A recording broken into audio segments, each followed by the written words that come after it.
ಇದ್ರ ಜೊತೆ ಇನ್ನೊಂದಿಷ್ಟು ಮಹಿಳೆಯರಿದ್ದಾರೆ, ಅವ್ರು ಮಾತಾಡ್ಸೋಣ. ಅಮ್ಮ, ಏನು ಹೇಳ್ತೀರಿ ನೀವು ಮೇಡಮ್ ಇದ್ರ ಬಗ್ಗೆ? ಏನು ಮೊನ್ನೆ ಪೆಹಲ್ಗಾಮ್ದಲ್ಲಿ ನಡೆದಿರ್ತಕ್ಕಂಥ ಏನು ಒಂದು ಘಟನೆ ಇದೆ, ಆ ಘಟನೆಗೆ ಸಂಬಂಧಪಟ್ಟ ಹಾಗೆ ನಮ್ಮ ಭಾರತೀಯರು ಏನು 28 ಜನ ಕಾಶ್ಮೀರ ನೆಲದಲ್ಲಿ ರಕ್ತ ಚೆಲ್ಲಿದ್ದಾರೆ. ಆ ವಿಷಯಕ್ಕೆ ಸಂಬಂಧಪಟ್ಟಂಗೆ ಮುಖ್ಯಮಂತ್ರಿ ಸಿದ್ದರಾಮಯ್ಯ ಅವರು ಏನು ಹೇಳ್ತಾರೆ, ಶಾಂತಿಯುತವಾಗಿ ಯುದ್ಧ ಮಾಡೋಣ ಅಂತ ಹೇಳ್ತಾರೆ. ಶಾಂತಿಯುತವಾಗಿ ಯುದ್ಧ ಹೇಗೆ ಮಾಡೋದು? ಒಬ್ಬ ಹಿಂದೂ ಕಾರ್ಯಕರ್ತರಾಗಿ, ಹಿಂದೂ ಸಾಮಾನ್ಯ ಜನರಾಗಿ ನಮ್ಮ ಮೈಯಲ್ಲಿ ರಕ್ತ ಕುದಿತಾ ಇದೆ. ಸೊ ಇವ್ರು ಹಿಂದೂ ಹೌದಾ ಅಲ್ವಾ ಅಂತ ನಾನು ಸಿದ್ದರಾಮಯ್ಯ ಅವ್ರಿಗೆ ಪ್ರಶ್ನೆ ಮಾಡ್ತೇನೆ. ಹಿಂದೂ ಆಗಿ ಇವರು ಯಾಕೆ ಪಾಕಿಸ್ತಾನಕ್ಕೆ ಸಪೋರ್ಟ್ ಮಾಡ್ತಾರೆ?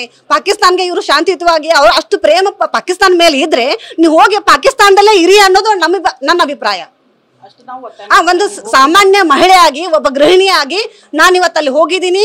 ಒಂದು ಕಪ್ಪು ಬಟ್ಟೆನ ಕಟ್ಟೋದ್ರ ಮುಖಾಂತರ ನಾವು ನಮ್ಮ ಏನು ಪ್ರತಿಭಟನೆಯನ್ನ ವ್ಯಕ್ತ ಮಾಡಿದೀವಿ. ಸೊ ಜನರಿಗೆ, ಸಾಮಾನ್ಯ ಜನರಿಗೆ ಈ ಸಂದೇಶ ಕೊಡಕ್ ನಾವು ಇದ್ದೀವಿ.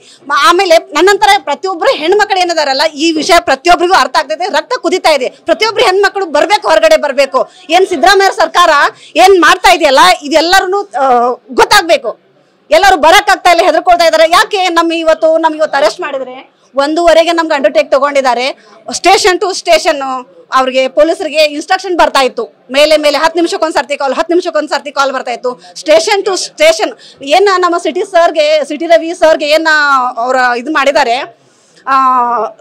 ಏನ್ ತಿರ್ಗಾಡ್ಸಿದ್ದಾರೆ, ಏನ್ ತ್ರಾಸ್ ಕೊಟ್ಟಿದ್ದಾರೆ. ಹಾಗೆ ಕೂಡ ನಮ್ಗೆ ಒಂದು ಡ್ರಾಪ್ ಕೂಡ ನೀರು, ನಮ್ಗೆ ಆಹಾಕಾರ, ನಮ್ಗೆ ನೀರು ಕೂಡ ಸಿಕ್ಕಿಲ್ಲ ನಮಗೆ.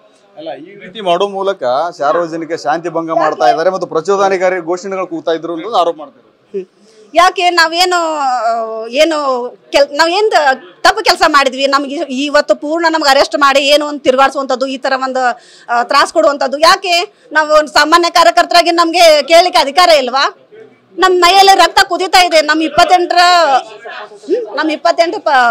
ಏನು ಪ್ರವಾಸಿಗರನ್ನ ಹತ್ಯೆ ಮಾಡಿದ್ದು ಹಿಂದೂ ಆಗಿ ನಮ್ಗೆ ರಕ್ತ ಕುದಿತಾ ಇದೆ. ಸೊ ಅದೊಂದು ವಿಷಯಕ್ಕೆ ನಾವು ಮಾಡ್ತಾ ಇದ್ವಿ ಅಷ್ಟೇ.